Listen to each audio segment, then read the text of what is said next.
standing in front of me, fresh out of jail, his head shaved, in the Mermaid Room of the Upstage Club in Asbury Park. They make an outfit called Speed Limit 25. They were looking for a guitarist, and was I interested? I was broke, so I was. But so the genesis point of the E Street Band was actually a group that Vinny Lopez asked me to join to make a few extra dollars on the weekend. Shortly thereafter, I met Dan Federici. He was draped in a 3/4 length leather, had his red hair slicked back with his wife Flo. She was decked out in a blonde bouffant wig, and they were straight out of Flemington, New Jersey. So, Vinny, Danny, myself, along with bass player Vinny Rosner, were shortly woodshedding out of a cottage on the main street of a lobster fishing town, Highlands, New Jersey. I first saw Gary Talent, along with Southside Johnny. Yeah! Southside! When they dragged 2 chairs out onto an empty dance floor, as I plugged my guitar into the upstage wall of sound, I was the new kid in town, and these were the guys who owned the place.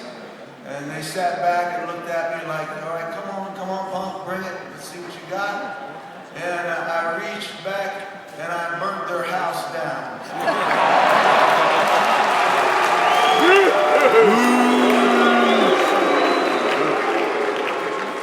Gary Talent's great bass playing and his Southern gentleman's presence has anchored my band for 40 years. Thank you, Gary. Yeah, Gary!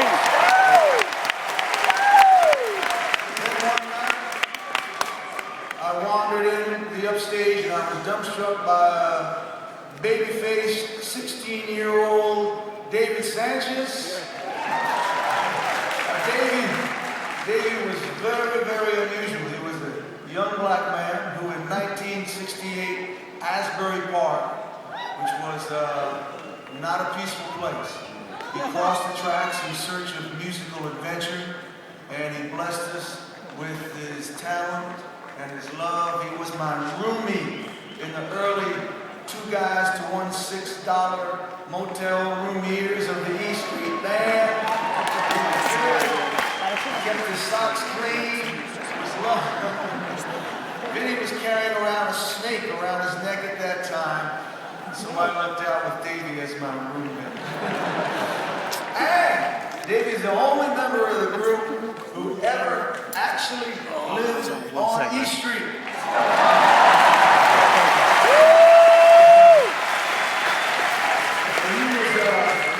I walked in, and he was on the Clubs Oregon, and Davey is reserved now, but at the time, he danced like Sly Stone, and he played like Booker T, and he poured out soul and blues and jazz and gospel and rock and roll, and he had voicings on his keyboard that we just never heard before. It was just so full of soul and so beautiful.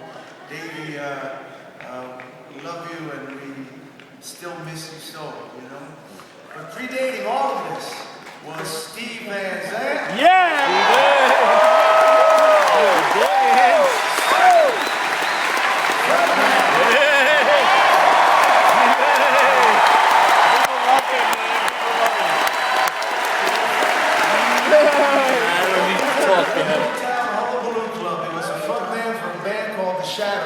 He had on a tie that went from here down to his feet, and all I remember is he was singing the Turtles "Happy Together."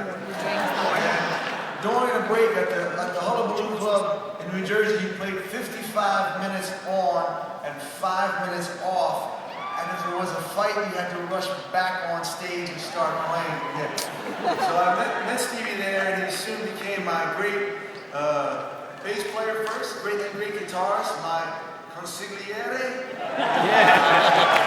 Dependable devil's advocate whenever I need one. He is the invaluable ears for everything that I create. I always get a hold of him. And fan number 1. So he's my comic foil on stage, my fellow producer, arranger, and my blood brother. Yeah!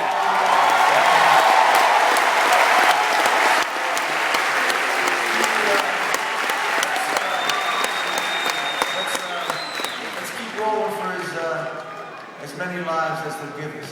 Yeah! Yeah! Years, Keep on going. years and bands went by. Child, Steel Mill, the Bruce Springsteen band. They were all some combo of the above-mentioned gang. Then I scored a solo recording contract with Columbia Records, and I argued to get to choose my recording sideman, which was a misnomer in this case, if there ever was one. So I chose my band and my great friends, and we finally landed on E Street. Yeah! A rare rock and roll hybrid of solo artistry and a true rock and roll band. Yeah. But one big thing was missing. Yes! The big man!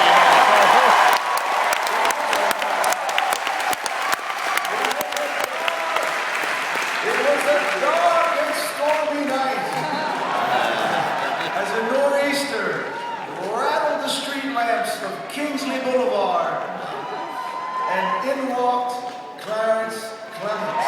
Yeah!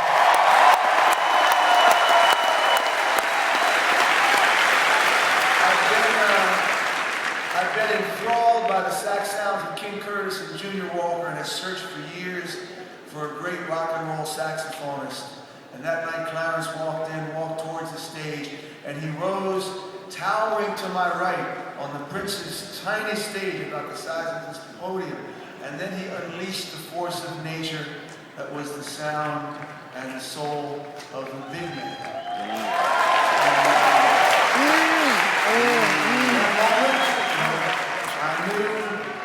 I knew that my life had changed.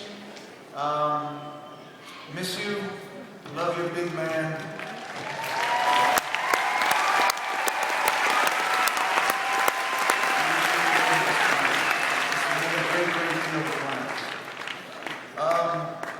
An honorable mention and shout out to Ernie Boone Carter. Yeah! Drummer Play drums up. related on one song only. Born to Run. Born to Run. Here's to you, Ernie. And thank you, of course, Max Weinberg.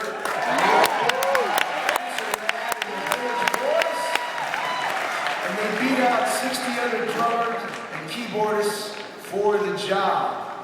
It was the indefatigable, almost dangerously dedicated Mighty Max Weinberg and the Man, Mighty Max. Professor Roy Baker.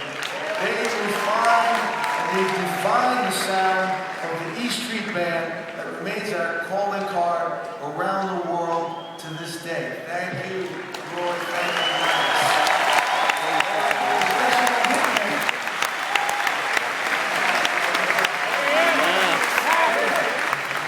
10 years later, Nils Lofgren and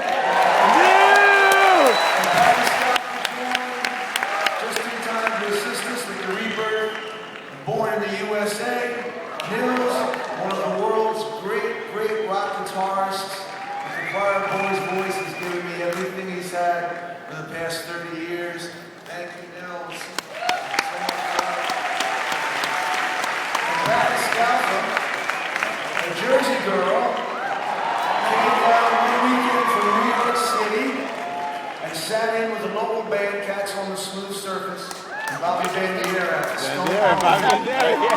She sang a killer and the Exciters. That's it, right? She had a voice that was filled with a little Ronnie Spector, a little Dusty Springfield, and a lot of something that was her very, very Big own. Evans sitting down After there she with was them. done, I walked up, I parents, introduced obviously. myself to her at the back bar. We grabbed a couple of stools, and we sat there for the next hour or 30 years or so. Yeah, yeah. Talked about music and tattoos and everything else. So we added my lovely redheaded woman, and she broke the boys club. Now, I wanted our band to mirror our audience, and by 1984, that meant grown men and grown women. But her entrance freaked us out so much that the opening night of the Born in the USA tour, I asked her to come into my dressing room and see what she was going to wear. And she had on kind of just a slightly feminine t-shirt. And I stood there and kind of sweating. At my feet I had a little Samsonite luggage bag that I carried with me. And I kicked it open and it was filled with all my smelly, sweaty t-shirts. And I said, just pick one of these. It'll be fine, you know. She's not wearing one tonight. So, but then, Patty, I love you. Thank you for your beautiful voice. Changed my band and my life.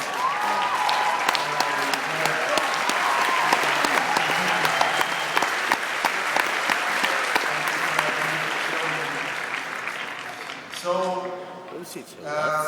real bands are made primarily from the neighborhood. Yeah. From a real time and a real place that exists for a little while and then changes and is gone forever. They're made from the same circumstances, the same needs, the same hungers, culture, from the same need of a love to cover over hurt. They're forged in the search for something more promising than what you were born into. These are the elements, the tools, and these are the people who built a place called East Street. Yeah! Woo! East Street was a dance, was an idea, was a wish, was a refuge, was a home, was a destination, was a gutter dream, and finally, it was a band. We struggled together, and sometimes we struggled with one another. We bathed in the glory and often the heartbreaking confusion of our rewards together. We enjoyed health, and we've suffered illness, and aging, and death together. We took care of one another when trouble knocked, and we hurt one another in big and small ways. But in the end, we kept faith with each other. And one thing is for certain, as I've said before in reference to Clarence Clemens, I told a story with the East Street Band that was and is bigger than I ever could have told on my own. And I believe that settles that question. So that is the hallmark of a rock and roll band. Yeah. The narrative you tell together is bigger than anyone you could have told on your own. That's the Rolling Stones. That's the Sex Pistols. That's Bob Marley and the Wailers. That's James Brown and his famous Flames. That's Neil Young and Crazy Horse. So I thank you, my beautiful men and women of East Street. You made me dream and love bigger than I ever could have without you. And tonight I stand here with just one regret, and that's that Danny and Clarence aren't here with us tonight.